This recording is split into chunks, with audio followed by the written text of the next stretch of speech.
ஒற்றை பார்வை அதைத்தானே யாசித்தேன். கிடையார் என்றால் கிளியே என் உயிர் போக யோசித்தேன்.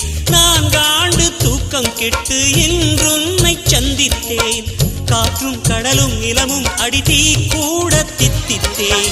மாணிக்கத்தேரே புனை மலர் கொண்டு பூசித்தேன். என்னை நான் கிள்ளி இது நிஜந்தான சோதித்தேன். இது போதும்